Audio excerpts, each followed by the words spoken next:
Hey, good afternoon, everybody. John Caruso coming to you here for the afternoon of June 8th with a quick look in on the market right now. We do have the S&P off the morning highs, 42.29.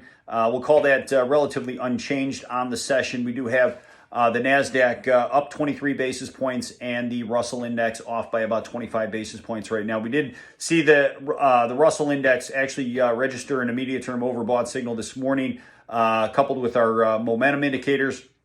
So to see it trade off the morning highs is not a big shock. However, that market should only be traded with a bullish bias until further notice. We are still very much bullish trend, positive momentum. And you look for those immediate term oversold signals within the positive momentum, bullish trend reading. And we think you got a pretty good high probability trade there. So keep that in mind. Crude oil, we are seeing a little bit of a correction right now after the inventory numbers. We did see a large drawdown in the price in crude oil inventories. However, we did see some larger than expected builds in the byproducts. Crude oil right now trading in the mid 69s after a run to about 70.60 in the overnight.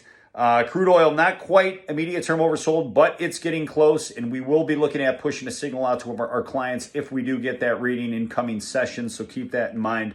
10-year yields right now, we did actually see them break 1.5% this morning. Really, our take on bond yields right now is that we're just in a trading range, a 20 to 25 basis trading range. So manage that range. Anytime you see yields down around 1.5, you look at getting bearish on the price of bonds. Whenever you see them get up around 160 to 170, you start looking at covering some of those trades. We think ultimately we're going to continue to carry a bullish bias on interest rates, bearish on the price of bonds. We do think we've entered a long-term bear market for the bond market. However, it's moving at a snail's pace, and that's all there is to it.